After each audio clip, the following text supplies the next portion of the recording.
The draft of next year feels like it's right around the corner. At least it does if your name is Mel Kiper. Mel has released his first 2021 big board this morning, and no surprise, Clemson quarterback Trevor Lawrence is in at the #1 spot. And he's not the only quarterback awfully high on the list that Mel foresees for next year. Justin Fields is the other quarterback there in the top 10, the kid from Ohio State. You see him there at #3, and it does figure to be a race between those two all season long for who will be the top pick in next year's draft. And it is a pleasure, as always, to bring Mel Kiper into the conversation here on Get Up. So, Mel, we have 2 years of tape on Trevor Lawrence, the #1 player on the board. What, if anything, could prevent him from being #1 next year? Yeah, Green, not a lot. I think you look at maybe Justin Fields emerges, but I think for Trevor, just basically get back to what he was doing prior to those final 4 games. Remember, he struggled against Ohio State until Shaun Wade was eliminated from the game, ejected for that targeting. When a hit that looked like it was benign, but hey, I get it, okay? But Wade was a key guy, and then after that, Trevor Lawrence got on a roll. LSU game, I think about 48%. So you didn't finish strong, struggled a little early. Remember, 5 interceptions early on, was around 56% in 2 of those 3 games. So be even from start to finish. I think then he could edge out Justin Fields. But it's a 2-horse race. Trey Lance, North Dakota State, is going to be very interesting to watch from the 1AA ranks at North Dakota State, Greeny. But right now I put Trevor Lawrence at 1 because of his overall body of work over his first 2 years at Clemson. Now, I want to get to those other guys, but very quickly, had Trevor Lawrence been eligible, if there'd been some mystical, magical change in the rules, and Trevor Lawrence had been eligible in this year's draft, who would have gone #1? Joe Burrow, no doubt. And anybody that argues the point differently, I don't get it. How can you see those two on the field in that final game and think Joe Burrow wouldn't have gone #1 over Trevor Lawrence, considering Lawrence was struggling in the game prior to that against Ohio State until, like I say, Shaun Wade left that football game and that game turned. So I think, no question, Joe Burrow would have been locked, guaranteed to be the #1 pick to the Bengals. And Trevor Lawrence would have gone high, would have gone very high, but you would have liked to seen him finish stronger, and that's the key, obviously, this year. How does Fields and how does Lawrence do from start to finish? Because hey, Justin Fields has a ton of talent. Yeah, let's talk a little bit more about him if we can. The quarterback at Ohio State had a monstrous year last year. For those who haven't seen a lot of him, what is Justin Fields looking like on the next level?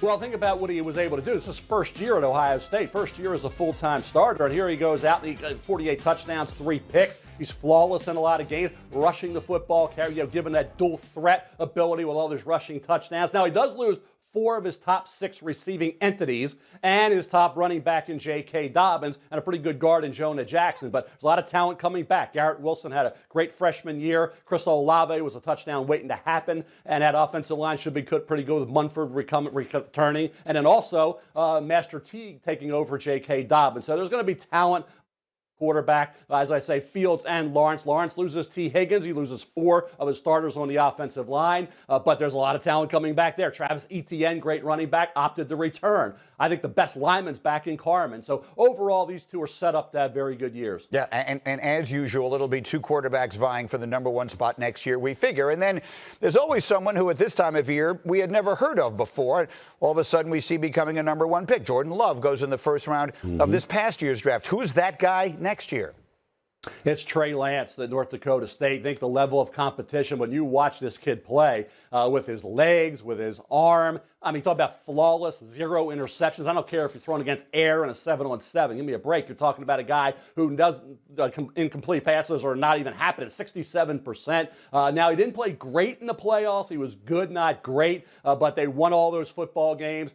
He gets most of the players around him back. The majority of that offense is returning, the key guys. So he should be primed for another huge year. And a Trey Lance, who only had 1 year. Remember, he's a 3rd-year sophomore. That's it. This will be his 2nd year as a starter. With that kind of talent, he's going to move way up. And this program, obviously, is dominant at that level. And we saw what a quarterback named Carson Wentz has been able to do. So Trey Lance is a name definitely to keep an eye on. I put him around at 15, 16, Mark Greeny. He could ascend higher and make it a 3-horse race at the top. All right, should be fascinating. Again, Mel's first big board for 2021 is up on ESPN.com. And Mel, we'll talk to you a little bit later in the morning. Thanks a million, as always. Let me get my guys in here now. I've got Mike Tannenbaum and Dominique Foxworth ready to go today. And Mike, I want to start with you again in your role as one who scouts all of these players. You've looked closely at both Lawrence and Fields. Give me your thoughts on those two.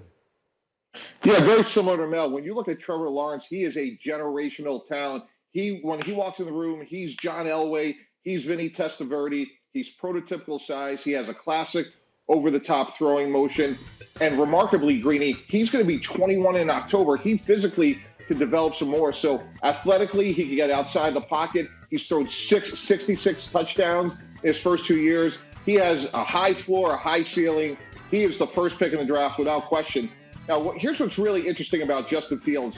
I was at Ohio State's practice last summer, and Justin Fields goes by me, and I feel like I'm looking at Cam Newton.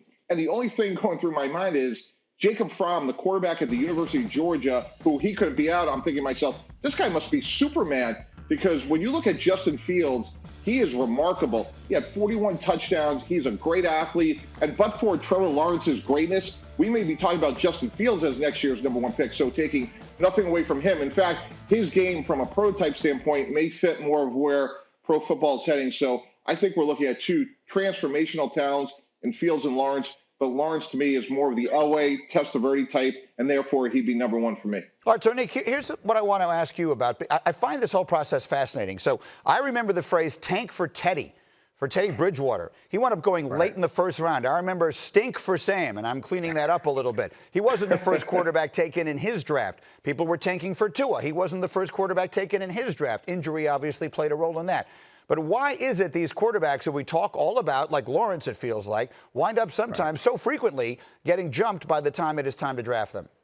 Well, I think they get high on our list as like spectators because we watch how they perform in the games and we see how well their teams do. But then when the scouts get to looking at them and coaches and GMs get to looking at them, they start nitpicking and they find things that they like about certain players that we haven't noticed because we're just fans, and they find things that they dislike about those top players, and things change. When you get that extra scrutiny, things definitely change for players. Thank you for watching ESPN on YouTube. For live streaming sports and premium content, subscribe to ESPN+.